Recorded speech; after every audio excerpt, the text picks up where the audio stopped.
Welcome to the Ken McElroy Show. Today we're going to be discussing why 15% of home sellers are being ghosted by buyers, and also why the U.S. is becoming a renter nation. Yeah, so this is, we're heading into the fourth quarter. This is actually going to get worse. The ghosting, you mean? Yeah, I do believe that. 15% of the sellers are being ghosted right now. This is kind of your game, though, right? This is your space. You're in the single family market. You're watching all this happen real time. Seeing it happen real time. Yeah, so let's walk through it because it's really interesting to me. Obviously, I have a very different scenario going on the commercial side, right? But on the single family, they're being ghosted. Yeah, absolutely. And what we're seeing too, 15 to 20% is kind of what we've been seeing in the Phoenix area. And truthfully, when you get something under contract, normally it stays under contract unless the sellers, there's something crazy with the inspection, right? That, they find. But now it has very little to do with the inspection, and it has much more to do with the psychology of the buyers right now. Yeah. So let's walk through that because I think, I guess I get it because if whatever you're reading right now, we just had a small rate cut, quarter point. And, even the mortgage lender that you told me this morning said, oh, yeah, let's wait for the next rate cut or the one after. So we're in this spot where the sellers, the amount of listings are stacking up. Which is softening price a little bit. And then you also have these rate cuts. So we're in this really, really interesting time where you're starting to see listings stack up. Q4 is typically a slower quarter, right? So it's not new, but you would expect that MLS listings would go up. That softens price, right? And then you had just a quarter point reduction for the Fed funds, I guess, Fed funds rate. And now we're kind of in the middle of that, right? There's another meeting this month at the end of the month, and there's another meeting in December, and everybody's anticipating, at least another half point at a minimum less by the end of the year. So it's like everybody just kind of took their foot off the gas a little bit, waiting for first quarter in 2026. Yeah, so I think the biggest thing with buyers right now is, just in general with the market is very uncertain. Like, where are home prices going to be in 6 months? Nobody really knows for sure. We talked about that on our live. It really depends on the Federal Reserve cutting rates, whether rates actually go down, how much supply is on the market, how the job market is looking. There's just a lot of uncertainty, and the buyers are feeling that, right? And so I think the biggest thing with the buyers is they're really scared they're overpaying because, every YouTube video you watch says there's going to be a crash. All this data points to there not being a crash, but, when people are hearing about this and reading about this, they get cold feet.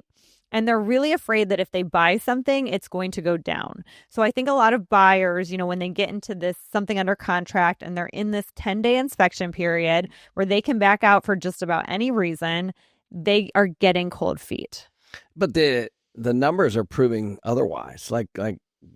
Things are flying off the shelf, at least in our market, right? They are going, but and most of them are staying under contract, but that 1 in every 5 almost is a big drop. And so I think with sellers, they're getting paranoid about this because they're experiencing it or they're hearing about it. So we just put a house under contract at one of my buyers this week. They wanted to switch it down to a 7-day inspection period ending on a Thursday so that if it falls out, they can have it relisted for the weekend, right? That's how scared that these sellers are getting because they don't want it to fall out. Because once you're under contract and it falls out, that increases your days on market with no other offers coming in. Well, let's put things in perspective. The seller doesn't know anything until the realtor actually educates them on what they should be doing. Or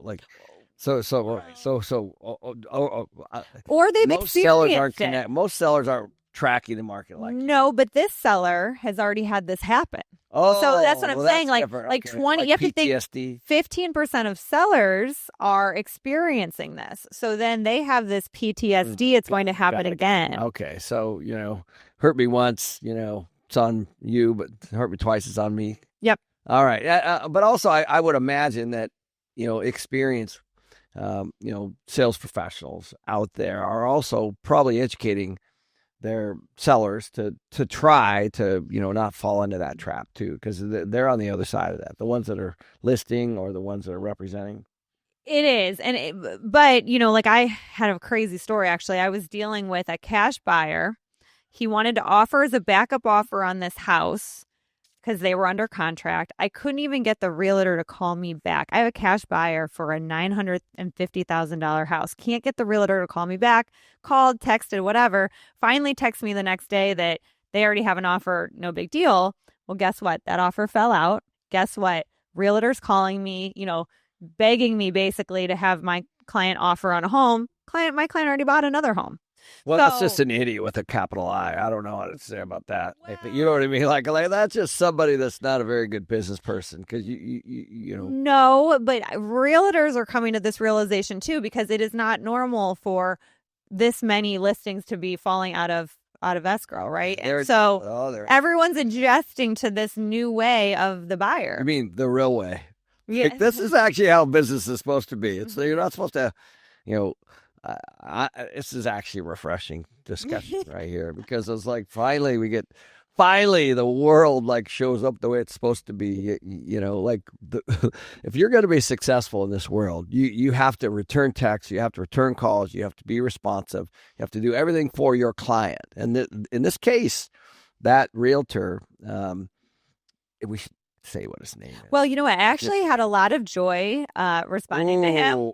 Actually, for one, I have some personal development. I don't know. For one, I didn't respond to him for 48 hours because he didn't respond to me, and I made him send me 2 or 3 texts. Really? And then I let him know. But he's a child splitter. But really, high school. But really, who really needs to know that he did that would be the person that has hired him to list their house. That's my point. This is really an interesting. I know we're going off on the other direction here, but this is actually the important piece that hopefully, if you are going to list your home, these are little things that do happen. I guarantee you that realtor never told the seller that they had they could have had somebody, but they didn't call them back. Well, and right, because here's the thing: when you have to submit a backup offer, the realtor then has to get those documents signed and negotiate the backup offer. It's more work, and they think they already have this thing in the bag, so why would they give themselves more work? But obviously, this guy screwed up because. And this is the scorned woman clause that's in there. Danille waited 48 hours to get back to this guy. I don't want to respond. Oh my gosh! By the way, did you notice how specific you were? Like he took 48 hours, I took 48 hours. Exactly. Make him see how it feels. Oh my gosh. But let's talk about other reasons other than just cold feet that they're backing out, because that is the main reason, but there are other reasons. So another reason is they're getting sticker shock on their payments, because, once you get a house under contract, you should already have an idea of what the payment will be, but then it gets very precise, and then you add in tax, and then you call your insurance company and you add in insurance, and you get the actual total. And because people are very tight right now, sometimes it is just too much money.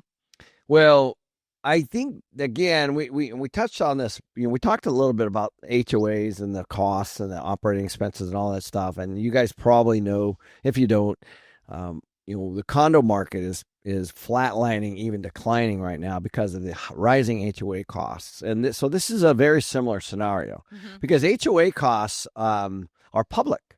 Like when you're buying something, you're buying a condo somewhere, you're actually, that's one of the questions. Like oftentimes when you're buying a house, it's kind of buried in there. You're like trying to figure that out later, right?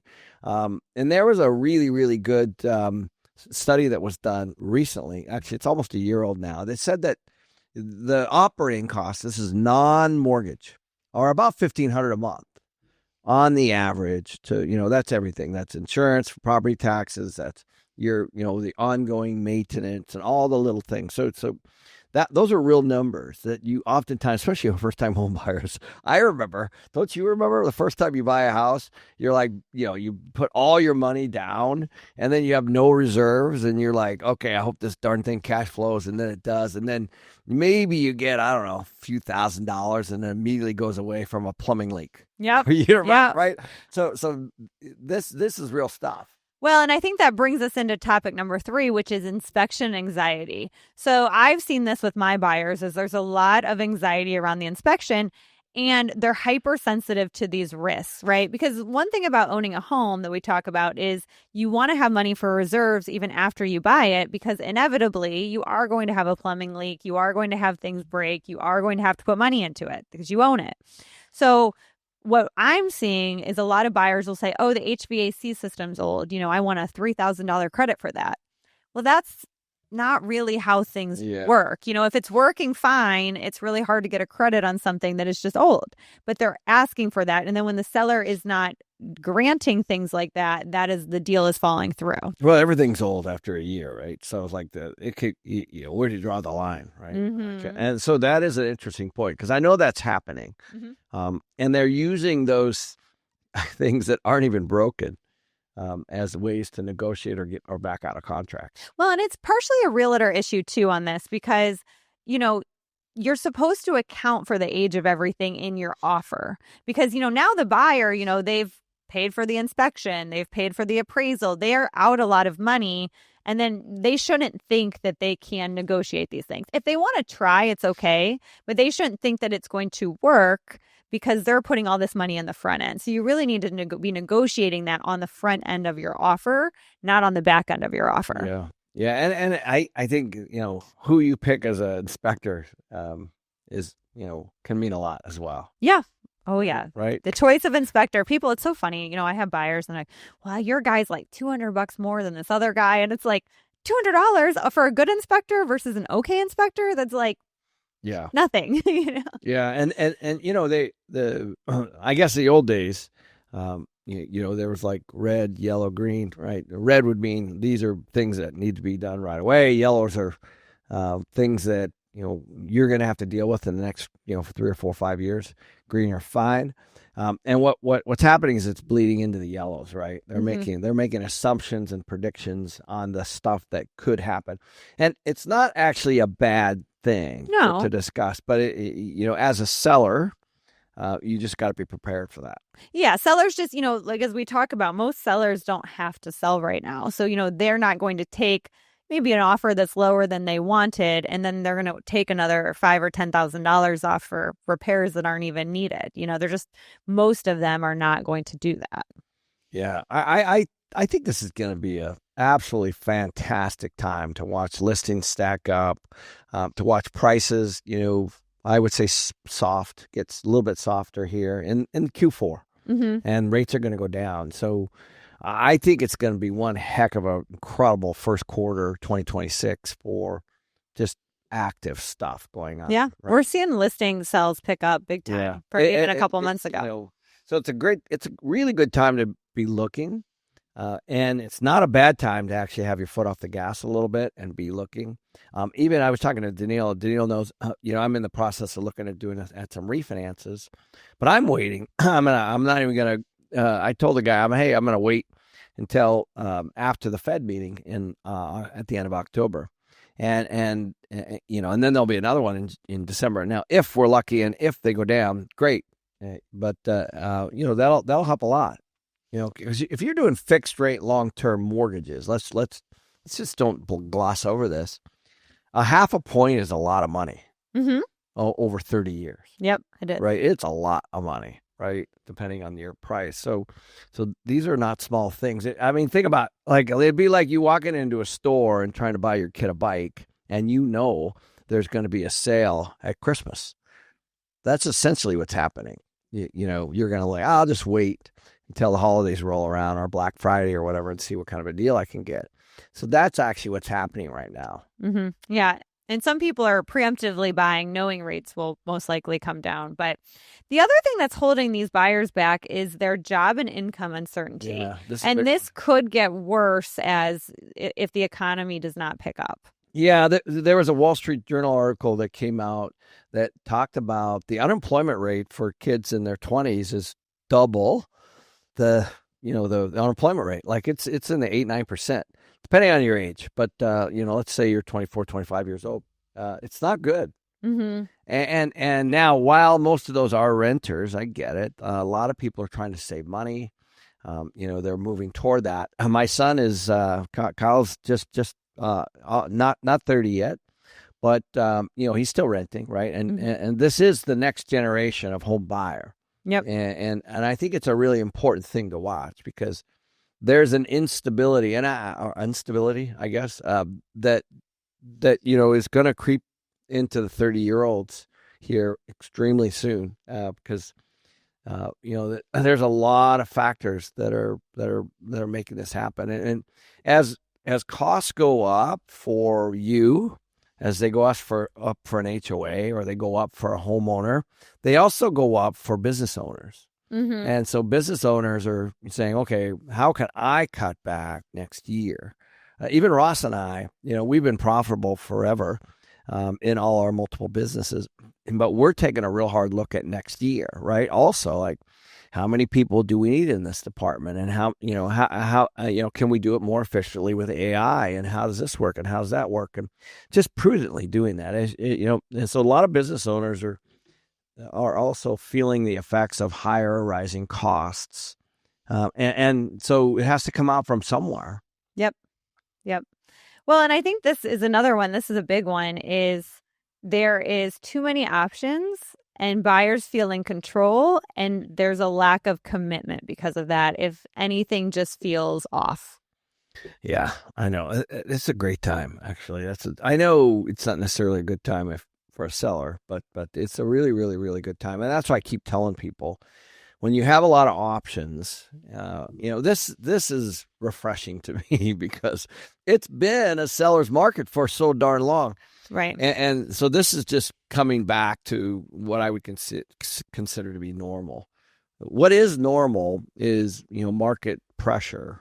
Well, and it really wasn't healthy how it was a few years ago, where, buyers were waiving inspections and having FOMO. There's a lot of buyer regret for the people that overpaid or, waived inspections, especially, and had an issue pop up, as you would if you waive your inspection. That'll go away with time. It'll go away, but I'm just saying, like, that was very different than now. Now buyers are being hypercritical. It's almost like the pendulum has swung far the other direction. Yeah, and it will. But at this end of the day, it is creating this stress in the market. Like I said, and sellers are wanting shorter inspection periods. They're getting really nervous that things are going to fall out, because they've either been through it, or their realtors told them about it, or whatever.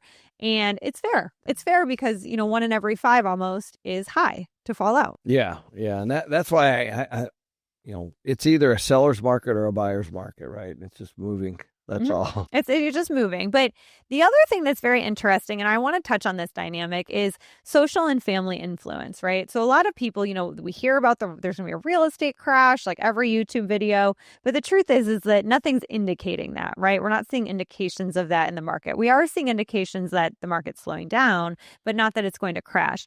But the other thing is, a lot of people have a lot of family pressure on not to buy, because not only are these buyers watching YouTube, but maybe their father is, or something, and telling them to wait, it's a bad time to buy. So you're having a lot of this outside pressure on their decision to buy a home. Yeah, and I think it goes down to what your definition of crash is, right? Like, if you're a crash bro on YouTube, it's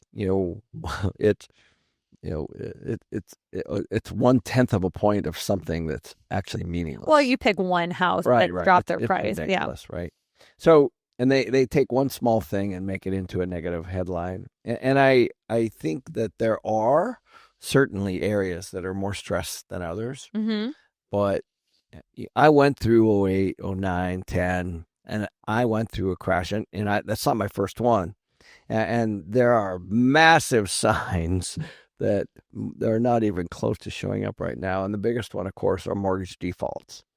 When just like anything, guys, like, just focus on that. Like, if people aren't actually defaulting at a high rate, and there's defaults, of course, and there always has been, when that starts to spike, then that moves its way through the system and increases supply. And we're not there. There's so much equity in people's homes right now. People have options, because they have, in some cases, hundreds of thousands of dollars of equity just sitting there idle. for a lot of sellers. Some sellers have it, and they're the ones at the disadvantage. Those are the ones we're getting the great deals on right now. But if they don't have it, then they don't. Well, let's talk about that real quick before we jump to the next topic. Why would a seller have urgency? Well, typically it's because they have 2 house payments and they moved and there's a vacant home. That would for sure be one. Yep, that's one we just did last week. But it doesn't have to do with the fact that they're underwater on their mortgage. Nope. Right? So usually it has something to do with a relocation or a death. Or they're a flipper. Or they're flipping the home. Right. And that's a small percentage of people. It is. Yep. Yeah. So I just wanted to make sure that everybody understands that. Those are out there, though. Yeah, they're definitely out there. And it's not it's not a crashing market, but that doesn't mean that you can't find deals from distressed sellers. And that's really the important part of it. It's not the area. It's the position situation of the seller. Mm-hmm. Right. And I do want to bring up something because, I always think that, back in 2007, everyone was saying prices are going to go up, and nobody saw the crash, except for those that are very educated. Well, now it feels a little bit opposite. It feels like everyone's like, it's going to crash, it's going to crash, it's going to crash. But when I look around our circle, and I think people would be interested in this, the kids of more educated and astute people that we know are buying right now, right? They're buying homes because they see the writing on the wall. Rates are going to go down. Prices are probably going to go up, where the general public is like, don't buy. Like, I know my cousin was going to buy and her dad's like, do not buy right now. Wait till the market crashes, all that, right? So it's interesting because you really have to think about that, who you're listening to. And could this be the opposite of 2007? Could this be where everyone said stuff was going to crash and then it went up, right? Like maybe they're wrong, just like in 2007 when everyone said it was going to go up and it crashed. It's not generally good to listen to the mass media and just people that don't essentially know what they're talking about. Well, I think this boils down to what I saw happen in 2007 and 2008 is that people are just lazy. Like they're just completely lazy. They watch something and then that's their opinion. Right? Mm-hmm. And that's as deep as they go. Period. And then they just get caught somewhere. And the right thing to do is to still ask those questions and listen to those people, but then ask, well, why? Mm-hmm. And then if they have a really good, compelling reason, then you put that in your, in the category of, okay, that's fair. And then you just keep asking questions until you're really super educated. But there's always the one thing I'm super clear on is that everyone has an opinion about something, right? It's just a matter of where do they get it from? Like, I'll give you an example, you guys know I love my mom. I see her all the time. I go up there and her opinions come from whatever news channel she's watching in whatever city she's watching them from. So we have these very interesting conversations where I'm actually digging deep onto all these things. And I listen to her, and her view is based on some talking head on some news channel up in the Seattle area. Now, that's my mom's opinion. I'm not going to sit here and, obviously, attack her based on her viewpoint, but that's where it comes from, right? Limited, and ours can be too, mm-hmm. and other people's can be too. So that's why I was telling you guys I'm going to this New Orleans Investment Gold the NOIC, New Orleans Investment Conference, and it revolves around gold and Bitcoin and crypto and silver and all these things. It's kind of alternative investment. I'm going as a student. I'm actually literally going to sit there and listen to hopefully a whole bunch of different opinions about where all things are going. That's the right thing to do it when you're making a decision.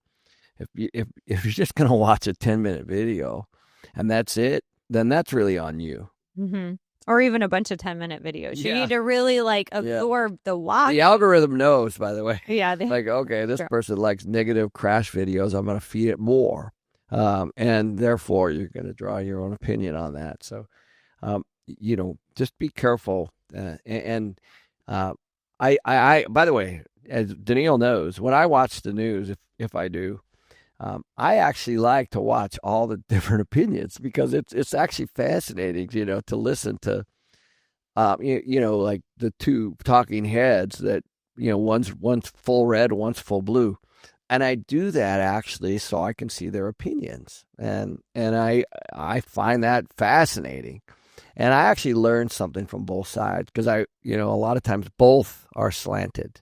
And so it's fine, but just don't watch a 10-minute video or a bunch of them and think that you know.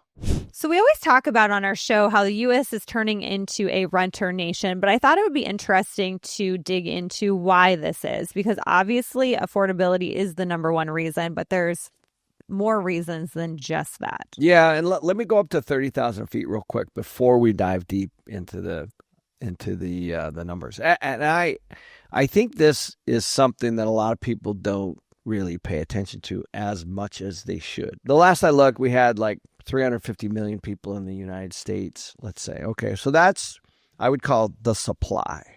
Okay, all right, and that shrinks and it grows and it does all this stuff year to year, month to month, state by state, city to city.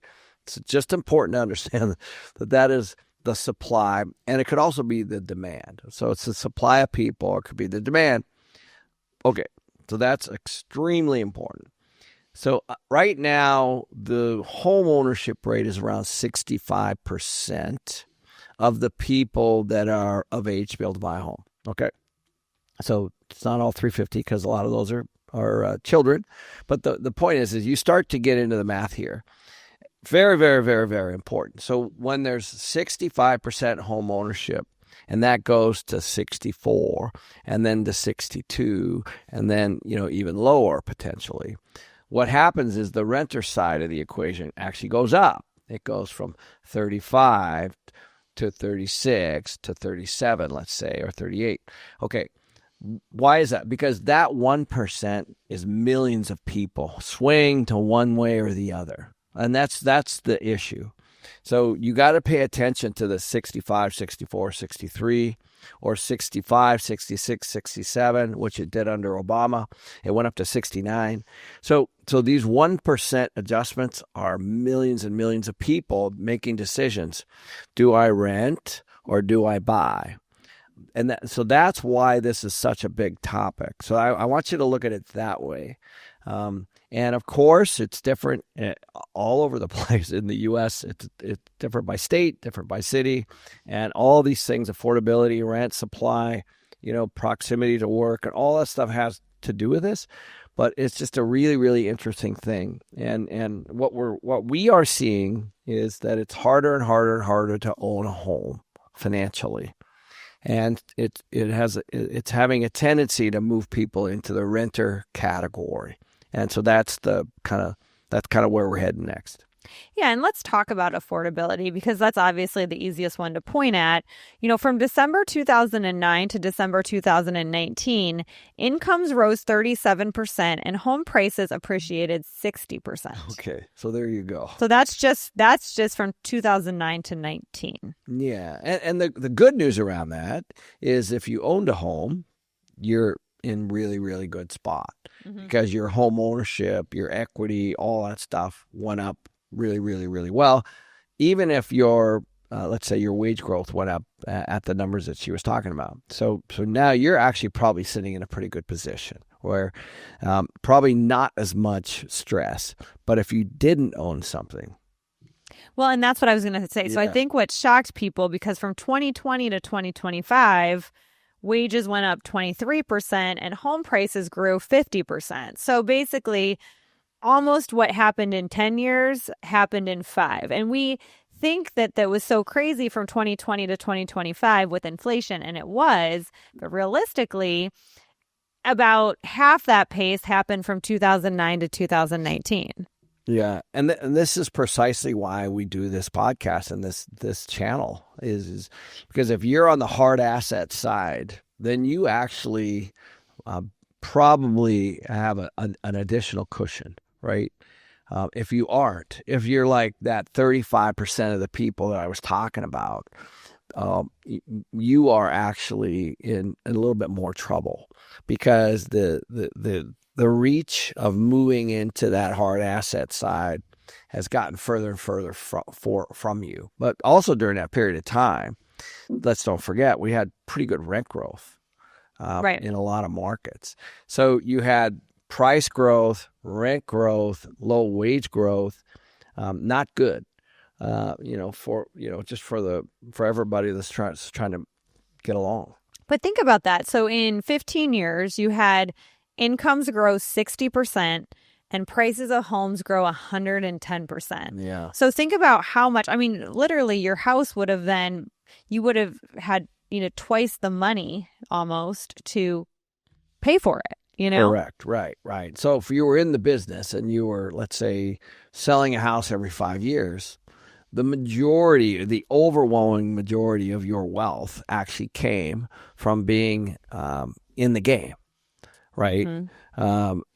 And so that's kind of the point here, right? And so the question is what's going to happen next? Well, it's why boomers are doing so well, right? Because in the past 15 years, if they owned a home, and even Gen X, they owned a home, they have all this equity. I mean, some boomers have like $500,000 in equity in their home because they had bought it at such a low price. Right. But people kind of think, oh, there's no way home prices can go higher, so that wouldn't happen again. But what we're really seeing is it's happening at a faster rate now than it was then. And, we just talked on our live about how the Fed cannot at this point get inflation back down to 2%. So right now they're kind of accepting this 3%, which means all that means is inflation is just going to exponentially grow faster, which just means home prices and hard asset prices are going to grow faster. Yeah. And so let's talk about some of the reasons why that would be. Obviously, some of it is supply and demand. Some of it is interest rate, but also a big component that a lot of times the normal person that's not in real estate doesn't really look at are the component prices of actually what it costs to build a home. That's a really important thing. So what is the cost of a 2x4? All you got to do is go look at what it was 10 years ago to now, and you'll see it's a lot more. Same with cement, same with appliances, same with roofing, same with everything, the wiring, and all the stuff that it takes to actually build something. That's inflation. So it's not inflation that you see, but it's inflation. So if I'm going to build a 2,000 square foot house 10 years ago, that exact same house with the exact same appliances and the exact same floor plan is significantly more. Okay, so just that means that I have to sell it for at least the cost that it costs to build or more. And of course, everybody's going to want a profit. So that's how inflation drives prices up.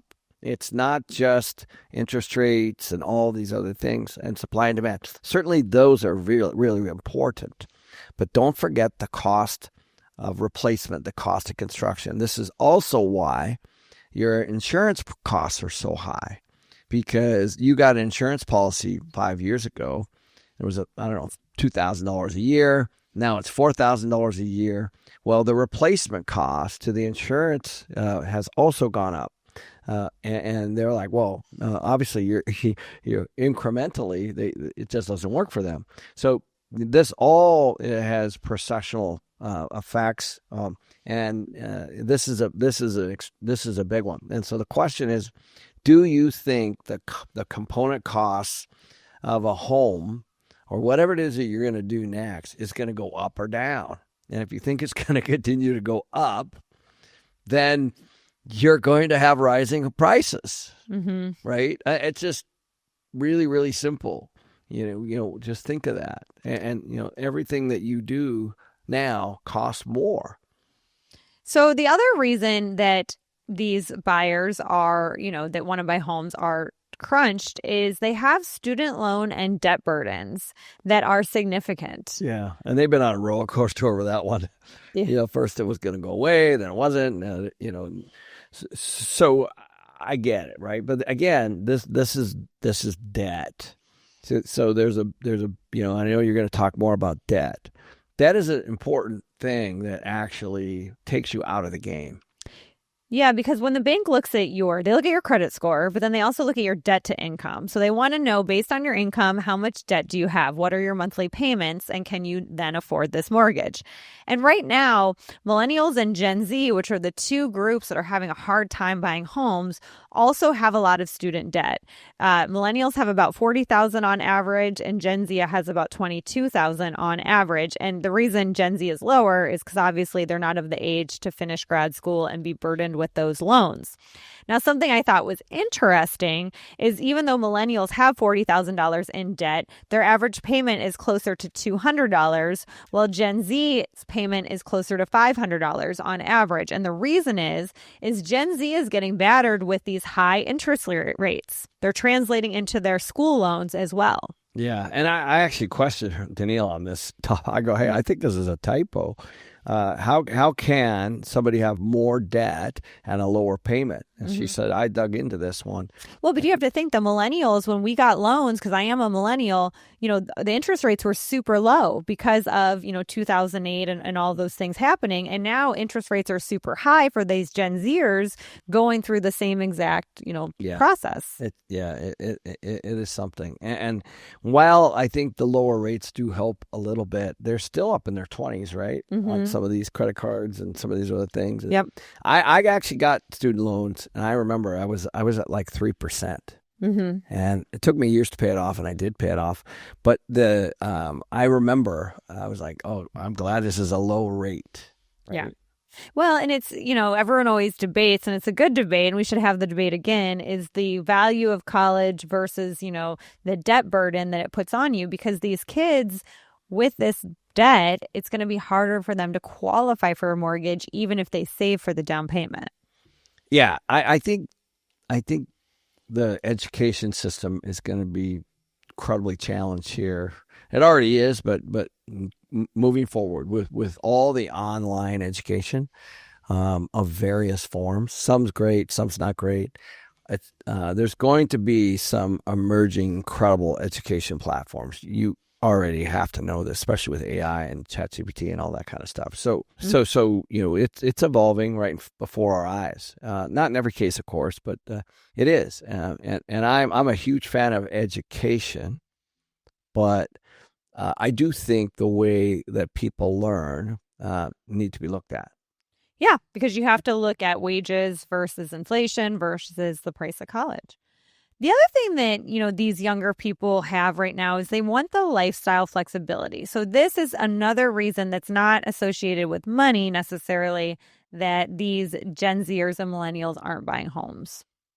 Yeah, I mean, let's face it, like, you're in a fun zone, right? This is the first 10 years is all about fun, right? And there's not a lot of financial education going on really during that period of time, right? You get out of the nest and it's awesome. Then you kind of wake up in your 30s and you either made some good decisions or bad, right? Right. And so that's normal. It's not new. It's just, it is what it is. But I don't know about you. Maybe it's just more access, but it seems like there's a lot of people. Like, I remember like not even be able to afford a plane trip and go like flying. I see these people all over the world, like on these beaches, and maybe it's just the social thing. Social media, maybe I didn't get off of there, but the reality is people seem to just have an never-ending supply of cash. Yeah, they're not really necessarily saving for that down payment. Well, the other thing too is, and this kind of does go back to the job market though, like you used to have a job and you would work there for 30 years and that was your life. And so you would want a house that was close to that. Well, now, because the job market is more uncertain, people want flexibility. Like there are people that bought in 2021 that I know that got transferred to another state. So now they have to sell their home. If you have to sell your home and not live there for that long, you could be losing money. So I think there's some hesitation there because they don't really know where they're going to be working. Yeah, and I think it's on both sides. In other words, the employers aren't as loyal, and the employees aren't as loyal. I see this, and it used to be that an employer took care of employee for life, right? And a lot of times they had a retirement or a pension or something that they paid into, and those days are gone, pretty much. I mean, they're not completely, but. Well, employees are jumping all around too. I mean, we're lucky if we keep an employee for a couple years before they go on to a different job. Yeah, and the access and and they like mobility and all the stuff that they like. It's totally fine. But the reality is There's not a lot of loyalty back and forth anymore. There is in some cases. I mean, we certainly have a bunch of incredibly loyal people at our firm that have been with us over 20 years. Um, but to your point, it's very, very, very different these days, right? And then I think, too, these demographic shifts are interesting. People are choosing to not get married, or they're getting married much older and later in life. Typically, single people are renters. There's not very many single people that go and buy homes because, they have that flexibility. They don't have kids or anything that's grounding them to a certain spot or a certain area. So I think just the demographic switch in general is making people more apt to rent. Yeah, that's true. And also, two incomes is better than one, right? Like, so when you do get married, a lot of times that makes it a little, the dream of owning a home through marriage, or you don't necessarily even have to be married, but, becomes closer, right? Let's just put it this way. Back before everyone could get a credit card and rack up all this debt, because that's really what we're talking about here. We're talking about student debt. We're talking about credit card debt. We're talking about all this kind of debt. And it's a high cost of debt. Before that, when you get married, a lot of times you would combine your savings and go and buy something. So you have to also talk about the lending standards, right? Because in 2008, like you say, you could fog a mirror and get a loan. You always say that, but it is true because if you had good credit, you didn't have to report income. And if you had income, they didn't really check your credit. So it was much easier because now you need both. You have to have verified income, which is harder for business owners because you have to have everything has to be up to date. And then you have to have good credit and you have to have a big down payment in order to get a mortgage. Yeah, you're not seeing those no doc loans anytime soon. Heck no. Those are no documents, essentially. I mean, think how nutty things were. Imagine that. Like, I'm just going to give you a loan. I don't know anything about you. You could self-declare your credit. It was insane. Self-declare it. That really happened, guys. Not very long ago. That's one of the reasons that we had the great financial crisis. It's funny. I worked at the bank right after that. So I got my job at the bank probably in 2009. And, I would do loan applications and people would get mad at me because they would be like, oh, okay, yeah, this is my income. I'm like, okay, well, I need to see, your tax returns. Why? I never had to do that before. They were very they were used to the old way where you just said, this is how much money I make and I have good credit and give me a loan. And it's a much more difficult process. And even now, it is still stayed a difficult process. And banks now are tightening where they want bigger down payments. Because why would you check to see if somebody could pay you back? I mean, you know what I mean? It's the funniest thing ever. Well, Bush started that because President Bush wanted everybody to have a home. And that's really what he wanted. And then if that's the kind of measurements that you're going to take, that's the result you're going to get. You don't have to convince a bank to lend, right? If you're going to be backed by the federal government, they will lend away if they don't have restrictions. Yeah, that is an absolute truth. Yeah. So the banks learned their lesson, but sometimes those people retire and the new people come in, and it just history has a way of repeating itself. So it does. But what I do think is interesting is some people that do want to own a home right now, if it was 06, 07, would own homes but instead they're long-term renters because they can't qualify. I agree with you. Yeah. And that's actually the real travesty of what's happening right now. And going back to kind of the beginning of what we're talking about is that's why the home ownership rate is so important, because I am a huge believer that everyone should own a home. And even though I'm in the rental business, the rental market, it should be by choice if you want to do that. I have a bunch of friends that are doing that. But it also should be a stepping stone to building credit and saving money and then buying a starter home. That is the right way to move into the hard asset column. You have to be in the hard asset column if you're going to stay ahead in this new economy. Yep. So the last thing would be, investor trends, right? So that presents a challenge for people, that is turning into a renter nation. So you have institutional investors and they're building rental portfolios in the single family space. And the building right now is essentially mostly going to build to rent and multifamily. Yeah, right now it is, and of course, again, both of those are rentals, rental categories, right? Right. So, yep, and you're always going to have the big home builders, the big guys. They're always going to be building, right? They're spending years ahead. They're years ahead on land acquisition and pre-development, all that kind of stuff, right? Um, but I think right now they have the same problem that everyone else is having. It's kind of the reoccurring theme here is can the homeowner that's buying the home afford it? Right. Right. And that's it. Right. And they're doing everything they can on the down payment and even on the monthly. And they're taking it in the chin right now too. And that is an affordability problem. Yep. Yep. And that's why, President Trump, people say, oh, it's 40-year mortgage. That would be horrible. But really, it would help people get into housing because that's going to be the next step is try to push back a little bit on this renter nation by making homes more attainable, kind of like Bush tried to do, back in 2002 or whatever. And so there's been lots of programs the president, if you just go back and just use your chat GPT and go, what have prior presidents done to facilitate, entry-level homes? There's a lot of programs that they've done over the years, and so I already know he's already talked to that's what we need. We need to get people into homes. Yep, absolutely.